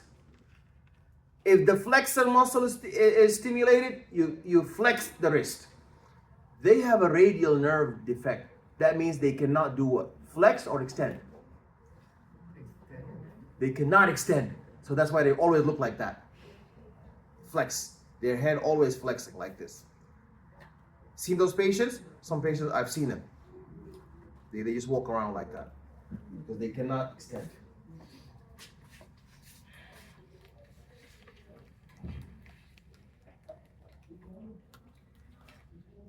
Extensor muscle is paralyzed and cannot oppose the flexor. Sciatic nerve, that's sciatica.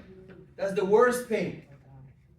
Sciatica nerve is the pain that makes you forget all other pains. Yeah.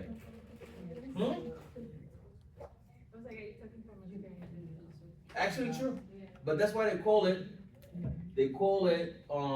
nerve, the forgetting, the nerve that makes you forget all the pain that makes you forget all other pains. Sciatic nerve pain. It's very bad. Yeah. And it depends on how bad it is. To some patients, they feel like heat under their foot. So I have it. And one time I was lecturing, I stood too long for too long. I didn't sit down. So as I was walking, I felt like under the sole of my foot was fire. So I didn't know what that was. I thought maybe like it's itchy, it just wouldn't relax. So only when I lay down on the floor, that's when it cools. Like when I lay on my back, it cools. If I stand up, it feels really bad. So the sciatic nerve pain is the most painful. But now they're saying they have stem cell regeneration therapy, they have plasma, where you gotta pay $5,000 to feel relieved for a year and come back the next year. So that's the treatment for people who are like very rich. If you have sciatic pain and you're really rich, you pay $5,000 a year, you wouldn't feel it. Plantar fasciitis is not, no, it's different. Plantar fasciitis, that's an inflammation of the muscle behind. So now you feel like there's a stiffness in the muscle that is causing the pain. You feel like there's a nail in your heel. A nail in your heel. So you go to the physical therapy. People underestimate physical therapy. Oh my God, physical therapy is unbelievable. People underestimate it. They don't know. If you go to the physical therapy, there's electrical stimulations. Relax your muscles. The compression that they make relaxes you. The cold pads, the heat pads, the exercises, all it goes a long way. Dermatome of the interior aspect of the body. Okay, the last thing we end up with is the reflexes. So reflexes are, we said, quick. Why are they quick, the reflexes? Excellent. So look, quick involuntary stereotype reactions of glandular muscle. They require stimulation. So for example, the knee-jerk reflex, which is one of the biggest reflexes you begin to learn about even when you're a little baby. When you go to the pediatrician, and the pediatrician brings the hammer that has a giraffe head on it. You know that it needs to be stimulated first though. Your knee is not going to jerk for no reason. It has to be stimulated. Number 2 is quick. Why is it quick? It involves few, if any, interneurons. Involuntary. You cannot suppress it. Beyond your control. And they're essentially happening the same way over and over. This is the reflex arc of the tendon. So, everybody look here. What happens? Stimulate the patella, and you have an afferent sensory nerve fiber that goes to the posterior root ganglia. Then it fuses with a motor neuron. You see, there is no interneuron. You see, you have red sensory afferent neuron and green motor output neuron. No interneuron in the middle. That's why it's very fast. It's a reflex. And you have synaptic terminal, and the efferent motor neuron is gonna go and it's gonna make the quadriceps femoris contract. That's why the knee jerk happens. Clear? There's another thing you also need to know. So the proprioceptors, they detect the touch stimulation. Those are the intrafusal and extrafusal fibers. Those are found in the tendon. So intrafusal fibers and those gamma motor neurons, they innervate the ends of the intrafusal fiber. So now I like this a lot because now it shows you the entire reflex in completion. We look, the first picture we saw, that was actually half of the reflex. Look at it. That one is a very simple reflex. What does it show you? It shows you the patella stimulate, sensory input, afferent, posterior root ganglia, innervation, and then output where the contraction happens. But it doesn't show you something that is happening at the same time. You have to understand that you don't only have a muscle in the front. You have a muscle in the front and a muscle in the back. Remember when I was talking about the wrist drop? You know, these muscles, they don't like each other. They're playing tug of war. So if your radial nerve is injured, you will have flexion because the radial nerve was stimulating the extensor for extension.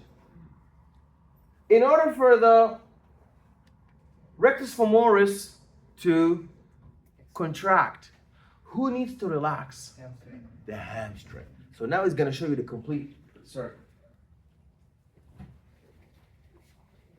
You see now, let's go first step. The first step is tap on the patellar ligament. It's going to excite nerve endings of the muscle spindle. You see, tap the patella. It's going to go into and the stress signal is going to travel to the spinal cord by the primary afferent nerve fiber. You see? You're going to go to the back, to the dorsal root, to the posterior root, to the back. You see it? That's number 2. Number 3, the primary, so now we have 2 neurons. The primary afferent neuron is the one that you'll know about. The one that's going to go and stimulate the contraction. That's called the primary one because that's the one that makes the output, the afferent output, and the afferent motor output. But there is another one in blue. That's called the inhibitory interneuron. So look, you have the primary afferent neuron stimulate the alpha motor neuron. So the alpha motor neuron is the one that's going to go and cause the contraction. And efferent signals in the afferent motor nerve fiber stimulate the quadriceps to contract. But at the same time, a branch of the afferent nerve fiber stimulates the inhibitory motor neuron. That's not an alpha motor neuron. This is the blue one. And you see the blue one has a purple. What's the name of this purple neuron between the yellow input and the blue output neuron? That is the interneuron. So the interneuron is going to tell the blue. The red neuron is what? That's the alpha motor neuron that makes the alpha effect of contraction. But the one that makes the relaxation of the opposite one in the back is the blue one that deals with the interneuron. And that is the stimulated branch of the afferent nerve fiber. That's going to stimulate the inhibitory motor neuron. Is going to inhibit the hamstring. Inhibits the alpha motor neuron that supplies the hamstring. And you see now the hamstring contraction is inhibited, allowing for the quadriceps femoris to contract and do the nerve. So it's not don't look at it partially, just from the alpha motor neuron where you just contract. You have to think about also the inhibitory motor neuron that causes the relaxation of the antagonist muscle. And you have to also remember that the primary reflex doesn't deal with the interneuron, you see? But the one that relaxes the muscle deals with the interneuron. And the one that relaxes the muscle deals with the interneuron, and it stimulates an inhibitory muscle. And it's very slow. The one that's very fast is the reflex. The inhibition is the one that's slow, that uses the interneuron. Is that clear?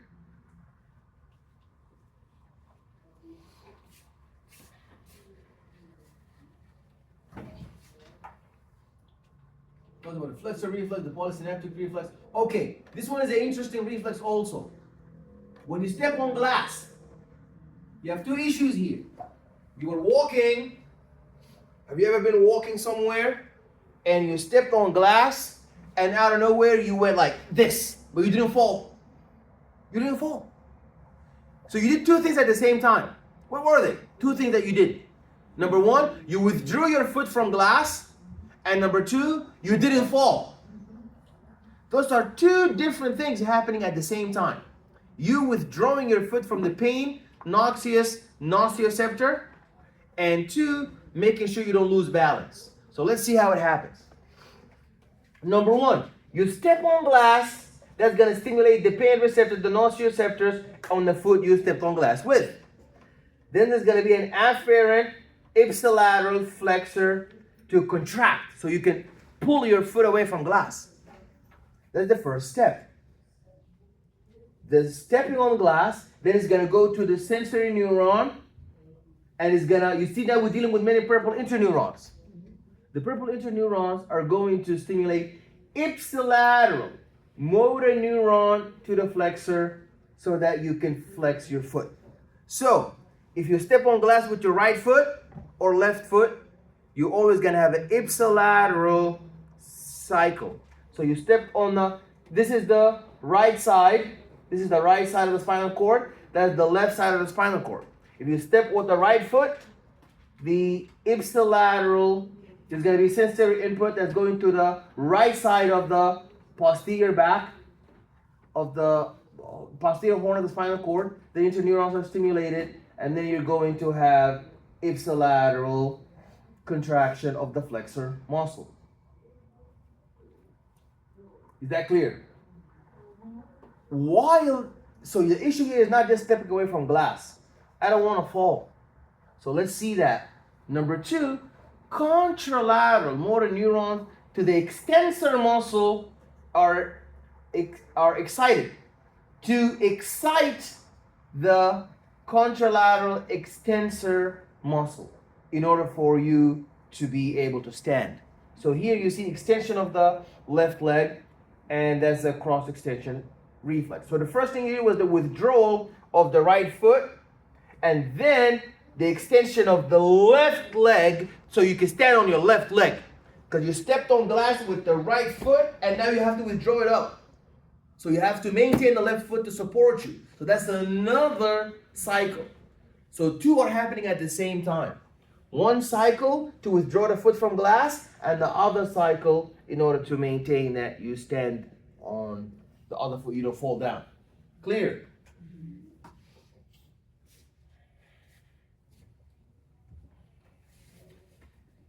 Tendon organs. Proprioceptors in the tendon near its junction with the muscle involve the tendon reflex.